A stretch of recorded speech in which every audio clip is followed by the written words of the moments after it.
George Mueller, who was one of the most frugal and obedient and even at times impoverished servants, impoverished himself for the benefit of the kingdom, he always said this. He said, I never want someone to look at me and see me worried or sad or confused or bewildered, because I don't want them to think that my master's not a good master. One of the things about the Christian life, and that again is such a rebuke to me, is people ought to look at me and they ought to see a seriousness, they ought to see purpose, but they ought to see joy. C.S. Lewis said that was maybe one of the greatest characteristics of true Christianity. Now, we're not going to go into the prosperity gospel, which we don't believe. The purpose of walking with Christ is not joy.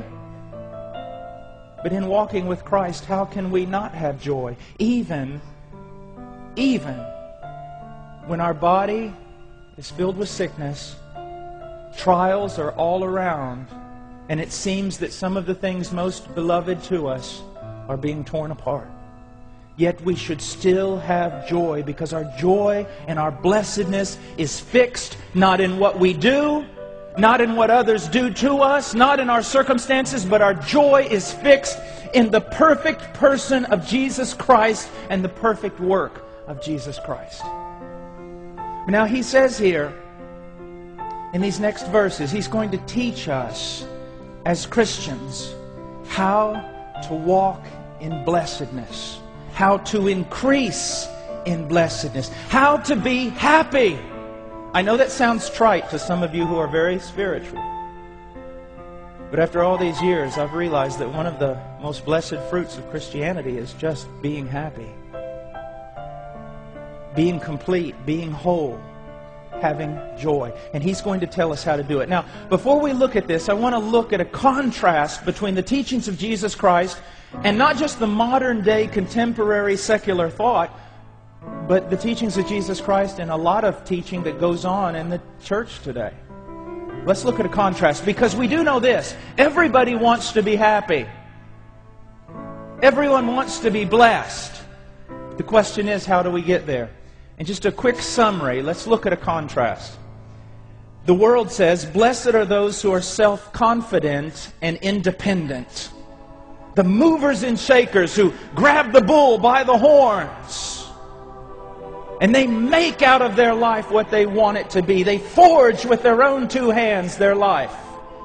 Jesus said, blessed are those who recognize their absolute need of God and live in constant dependence upon Him. The world says, blessed are those with healthy self-esteem and an optimistic view of mankind. Does that sound familiar? And Jesus said just the opposite. Blessed are those who mourn over their fallenness and the fallenness of their world. But again, I want to catch you here. They mourn. And they mourn enough so as to turn their eyes off of themselves and to place their eyes upon Jesus Christ, and then their mourning is turned to joy. You see, there's a godly purpose for mourning.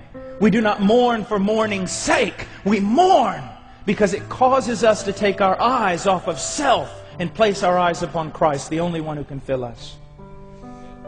Now, the world says, blessed are the driven, who put themselves first, make their own plans, and go to any length to get what they want. Now I want to tell you something. That is pumped into the head of our youth, even by parents. You go out there.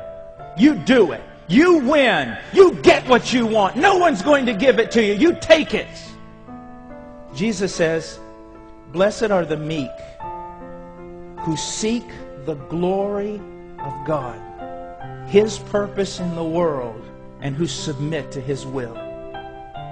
The world says, blessed are those who are satisfied with the priorities and treasures of this world. One of the great ways you can tell whether or not you're converted is this. Are you so satisfied with the things of this world that you don't need Jesus? Except for that little thing you do on Sunday. You're so filled with the world, its activities, its things, its ideas, its dreams, its visions, its purposes, that you don't need to be satisfied in Christ. Jesus said, "Blessed are those who recognize the temporal nature of this world and hunger and thirst for God, for God's kingdom, and greater conformity to His will." I would put it this way: blessed are those who recognize this is not their home. That they are strangers, and they are pilgrims, and they are outcasts. And they're like, if they try to fit into this world, they're like trying to stick a square peg in a round hole. They just don't fit. Blessed are the misfits. And He says, blessed are those who demand the best from others and distribute rewards and punishments based on performance. I'll give you exactly what you deserve. I had a young man one time, I was praying at the front of the church, and it was during a meeting, and a lot of people had come forward, and a young man kneeled down right beside me and began to pray, "God, I just want you to give me what I deserve." I stopped him. I tapped him on the shoulder. I stopped him. I said, "No. No. The last thing you want is for God to give you what you deserve. Because, young man, you deserve the deepest part of hell." But at the same time, we have to be careful. If we realize that we do not want what we deserve, but desire the grace of God, as David Miller said, those who believe in sovereign grace ought to have some of their own. If we believe that God has granted us grace, we should grant grace to others.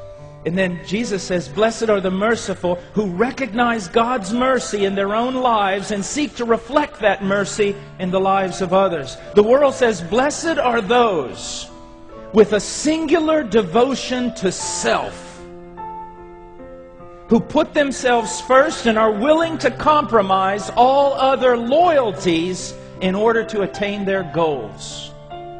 Again, if you do not think that's not a main theme in this world, then you have deaf ears and blind eyes. Jesus says, blessed are the pure in heart. That doesn't mean some person with a monastic lifestyle who lives on a mountain. But blessed are the pure in heart, who have an undivided loyalty to God and the advancement of His kingdom.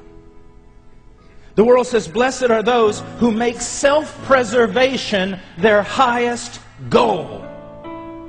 One of the greatest sins, now I'm going to say this, recognize that I have the greatest respect for pastors. I think it's the highest calling in the kingdom.